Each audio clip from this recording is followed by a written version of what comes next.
Hai semua, selamat datang kembali. Semoga masih dalam keadaan sehat selalu. Kali ini saya akan membahas film yang berjudul Morbius. Michael Morbius mencoba untuk menyembuhkan dirinya sendiri dari penyakit darah langka, namun secara tidak sengaja ia menginfeksi tubuhnya dan berubah jadi makhluk yang menyerupai vampir. Aktor utama kali ini diperankan oleh Jared Leto sebagai Michael Morbius. Matt Smith berperan sebagai Lucian atau Milo. Dan Adrian Arjona berperan sebagai Dr. Martin. Di awal film terlihat dua orang bocil yang mengidap penyakit darah langka, yang ini Lucian atau Milo, dan yang ini Michael Morbius. Di sela perbincangan mereka berdua, tiba-tiba alat transfusi darah Milo berhenti berfungsi. Michael jadi panik dan berteriak ke dokter tetapi tidak ada respon. Karena Michael anak yang jenius, lantas berinisiatif mengutak-atiknya sendiri dengan menggunakan sebuah alat seadanya. Dan alhasil alat itu pun kembali berfungsi lagi. Atas kejadian tersebut, Dr. Nicholas kemudian memanggil Michael ke ruangannya untuk berbicara. With one of these, it took a team of scientists to build that machine and you fixed it with a ballpoint pen. Dr. Nicholas menyarankan Michael sekolah di tempat anak-anak yang mempunyai kelebihan khusus. Setelah itu Michael berpamitan dengan mengirimkan sepucuk surat ke Milo bahwasanya ini bukan perpisahan, karena suatu saat Michael berjanji akan kembali dan menemukan obat untuk dirinya dan Milo. 25 tahun kemudian, setelah Michael menjadi dokter ahli biokimia, Michael Morbius kembali menemui Milo di kediamannya. Di sana juga terlihat Dr. Nicholas dengan setia merawat Milo. Setelah berbincang-bincang, Milo dan Michael berjalan-jalan untuk pergi ke ruang taman hijau di dekat rumahnya. Di perjalanan Michael bilang ke Milo, bahwa dia ingin meminta bantuan kepada Milo untuk mendanai eksperimennya dengan tujuan menghasilkan obat untuk penyakitnya yang selama ini mereka derita. Setelah sesampainya di taman, Michael bilang ini adalah jalan terakhir atau jalan satu-satunya.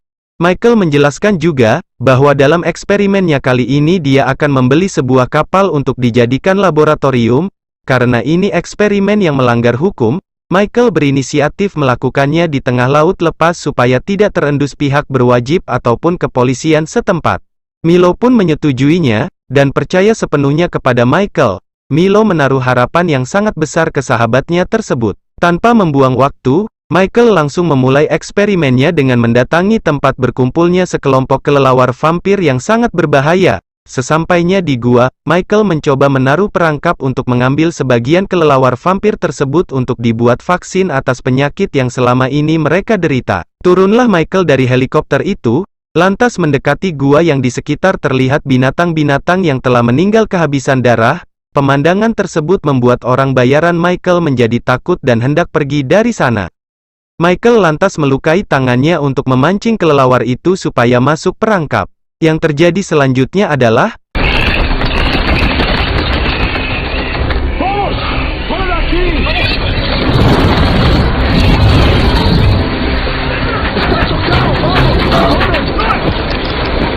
keesokan harinya, Dr. Martin tengah merawat Michael. Karena penasaran sama eksperimen Michael, lantas Martin melihat kelelawar vampir yang dimasukkan ke akuarium yang berada di depannya. Sambil bercanda Michael bilang, "Itu adalah temanku yang aku bawa jauh dari Costa Rica. Jika ini berhasil, pastinya aku sangat berterima kasih dan berhutang budi kepadamu, karena kamu dengan setia merawatku selama ini." Setelah melalui proses, akhirnya vaksin itu pun selesai dibuat dan sudah saatnya pengujian, ucap Michael. Lantas Michael menyuntikkan vaksin itu ke tikus putih untuk mengetahui hasilnya, sebelum disuntikan ke tubuhnya sendiri. Dengan mengamati tingkah tikus itu, tiba-tiba hewan putih tersebut kejang-kejang dan akhirnya terkapar. Itu membuat Michael lemas dan pesimis karena uji cobanya selama ini tidak berhasil. Dr. Martin menjadi kasihan melihat Michael seperti itu. Tapi setelah beberapa saat, Martin melihat tikus putih tersebut bergerak dan Michael pun nampak senang dan bernafas lega karena perjuangannya selama ini tidak menjadi sia-sia. Beberapa hari kemudian, penelitian yang berbahaya ini pun dilakukan di laut lepas agar tidak diketahui pihak kepolisian setempat. Tahap akhir dengan menyatukan gen kelelawar vampir dengan gen manusia. Setelah diuji terlihat gen itu cocok dan saling menyatu. Setelah melihat hasil risetnya, Michael terlihat sangat bahagia karena vaksin yang selama ini dibuat berhasil diselesaikan. Martin pun terlihat senang sambil tersenyum. karena akan segera melihat Michael sembuh dan menjadi normal seperti orang pada umumnya. Kemudian mereka berdua memasuki ruang kaca yang sudah dipersiapkan untuk proses tahap akhir. Proses penyuntikan itu pun dilakukannya, tepat di punggung Michael. Kemudian Martin mengikat tangan dan kaki Michael, lantas mengunci ruang kaca tersebut. Tidak lama kemudian, orang bayaran itu masuk ke laboratorium untuk mengontrol apakah semua baik-baik saja. Martin kemudian menyuruh keamanan keluar, dikarenakan keamanan tidak diperbolehkan memasuki ruang laboratorium. Di sela perdebatan antara Martin dengan keamanan tersebut, tiba-tiba Michael menghilang dari kursi tempat Michael beristirahat. Kemudian Martin dan keamanan tersebut mengecek ke dalam, alangkah terkejutnya Martin dikarenakan melihat Michael berubah menjadi vampir.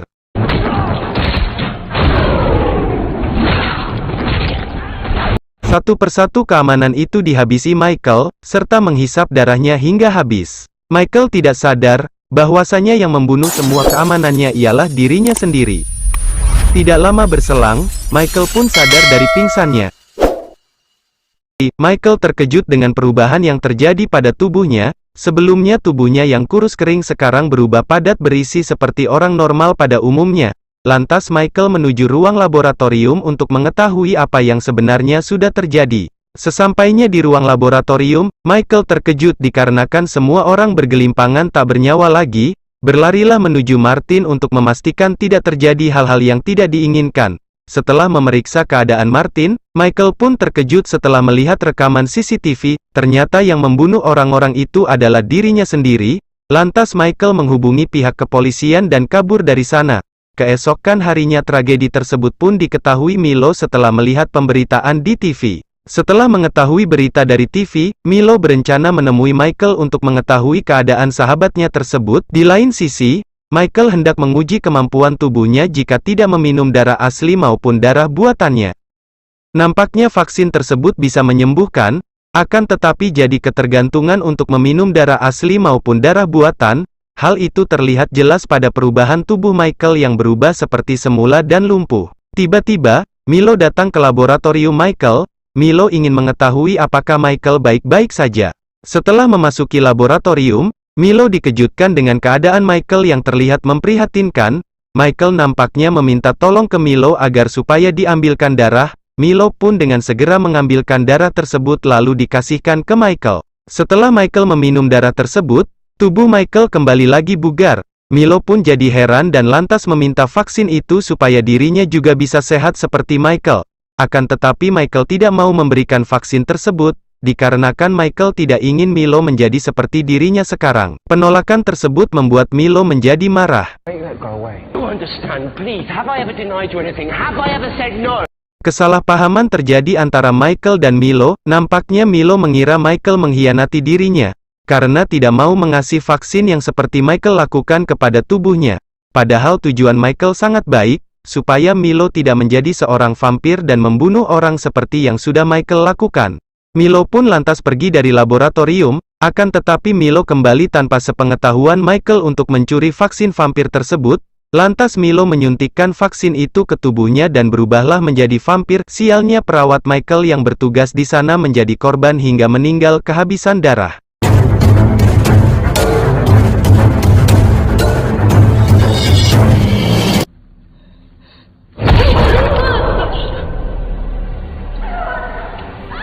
Keesokan paginya, Michael mendapati perawatnya meninggal sama persis seperti korban yang telah Michael bunuh di kapal tempo hari. Michael mengira kalau itu perbuatannya ketika menjadi vampir. Kemudian Michael memutuskan pergi agar tidak ada korban lanjutan, akan tetapi di lobi Michael sudah ditunggu detektif untuk diinterogasi. Detektif itu pun memberikan pertanyaan seputar kapal yang Michael buat untuk riset penelitian bersama Dr. Martin, akan tetapi Michael menyangkalnya dan berkata, mana mungkin tubuh lumpuh ini bisa berenang di lautan? Akan tetapi detektif itu pun tidak mudah percaya dan hendak membawa Michael ke kantor polisi. Saat mau diborgol, Michael melakukan perlawanan. Yeah, you're coming with us.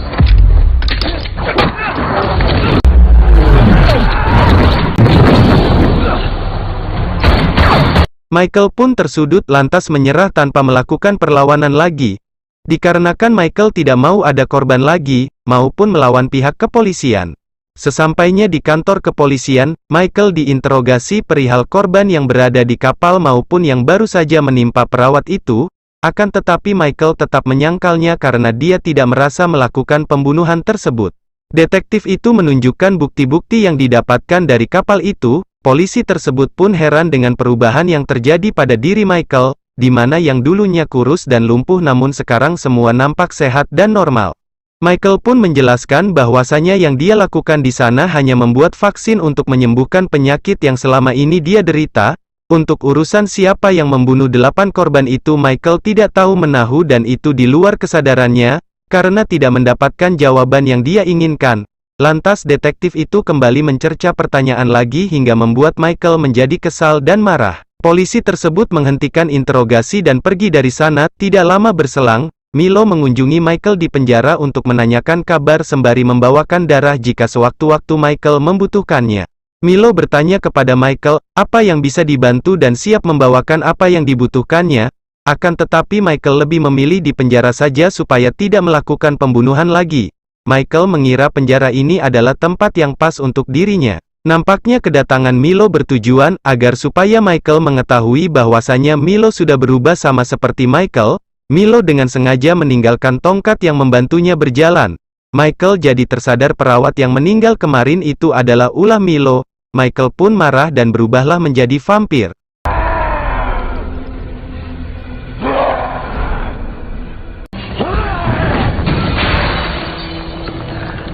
Setelah kabur dari sel penjara, Michael lantas mencari keberadaan Milo dari atap sebuah gedung. Setelah mengetahui keberadaan Milo, Michael menghampirinya dan menyadarkan Milo bahwasanya vaksin itu bukan solusi melainkan masalah baru.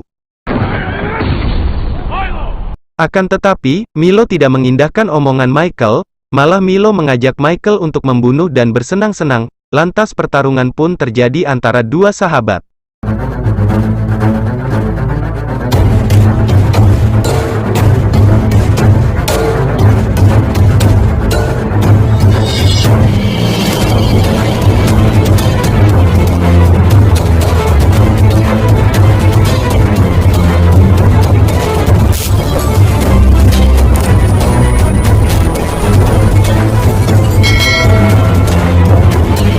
Dikarenakan tidak mau ada korban lain, Michael memilih kabur. Kemudian Michael menemui Martin untuk menanyakan kabar darinya. Di tengah pembicaraannya dengan Martin, Michael mendengar tentang laboratorium untuk membuat uang palsu. Lantas Michael mempunyai ide untuk memakai laboratorium pemuda itu untuk membuat racun vampir jika sewaktu-waktu Michael membutuhkannya. Michael juga meminta tolong ke Martin untuk mengambil barang-barang yang dibutuhkannya di laboratorium lamanya. Setelah sesampainya di laboratorium, Martin terkejut karena Milo sudah berada di sana. Milo menanyakan keberadaan Michael. Martin menjawab tidak tahu. Close. I'm sorry. Okay. Well, if you see him, if you hear from him, tell him we are the few against the many. Milo pun jadi kesal lantas meninggalkan Martin dan pergi dari laboratorium tersebut. Setelah Milo pergi, Martin pun mengambil laptop dan dokumen lainnya untuk kemudian menemui Michael. Tanpa disengaja Milo membuntuti Martin dan melihat Martin dan Michael tengah bermesraan. Milo pun menjadi marah karena Martin telah membohongi dirinya. Michael tidak sadar, jika keberadaan dirinya sudah diketahui Milo. Terlihat Milo memantau mereka dari kejauhan. Nampaknya Milo iri kepada Michael. Dikarenakan semua orang di sekitar menyukai Michael dan tidak ada yang memperhatikan ataupun memperdulikannya selama ini. Setelah Milo pulang, tiba-tiba Nicholas pun datang untuk memeriksa kesehatan Milo. Alangkah terkejutnya Nicholas melihat Milo sudah tidak lumpuh dan nampak kelihatan sudah sembuh dari penyakitnya. Nicholas akhirnya menjadi korban kemarahan Milo, karena menurut Milo Nicholas tidak sungguh-sungguh menolongnya dan hanya sebatas kasihan kepada dirinya.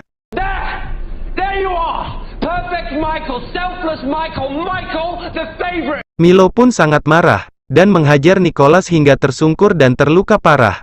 Milo sudah tidak terkendali karena efek dari vaksin yang ada di dalam tubuhnya, padahal selama ini Nicholas dengan setia merawat Milo dan mendampingi dirinya hingga 25 tahun. Di lain sisi, Michael dan Martin baru saja selesai membuat racun untuk disuntikkan ke tubuh Milo. Setelah persiapan selesai, Michael pun berpamitan ke Martin untuk pergi mencari Milo, akan tetapi alangkah terkejutnya Michael melihat Nicholas terluka parah. Nicholas pun meminta tolong agar menghentikan Milo, dikarenakan Milo sekarang sudah berubah dan tidak bisa mengendalikan dirinya lagi. Setelah menasehati Michael, Nicholas pun menghembuskan nafas terakhirnya kemudian meninggal. Meninggalnya Nicholas membuat Michael sedih dan terpukul. Dari kejauhan Michael mendengar Martin sedang memanggil-manggil namanya. Nampaknya Milo sedang menyakiti Martin agar Michael datang dan menemui dirinya. Michael terlihat sangat marah dan berubah menjadi vampir. Terbanglah Michael menuju tempat Martin, akan tetapi semuanya sudah terlambat karena Martin sudah sekarat dan hampir meninggal dikarenakan ulah Milo. Di saat Martin mau meninggal, Martin meminta Michael agar menghisap darahnya supaya dirinya menjadi berarti bagi Michael. Dikarenakan itu permintaan terakhir Martin, Michael pun dengan sangat terpaksa mengabulkan permintaan terakhir dari Martin tersebut.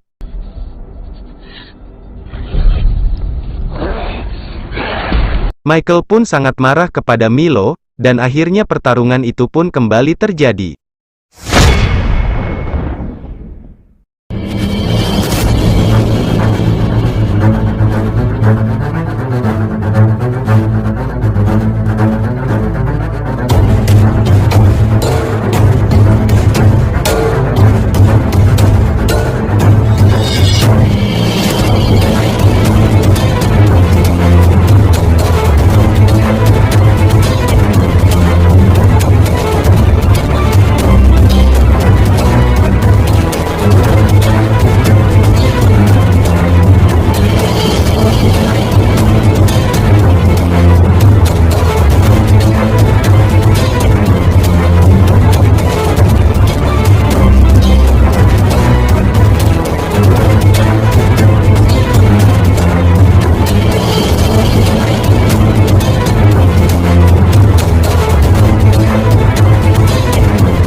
Setelah menghujamkan racun ke tubuh Milo, Michael jadi sedih serta kasihan menyaksikan sahabatnya kesakitan lalu meninggal. Michael pun tak lupa meminta maaf kepada sahabatnya tersebut, semua dilakukannya dengan sangat terpaksa, agar tidak jatuh korban lebih banyak lagi. Di saat para polisi sudah berkumpul, Michael pun pergi dari sana dengan terbang di tengah-tengah segerombolan kelelawar, dan film pun tamat.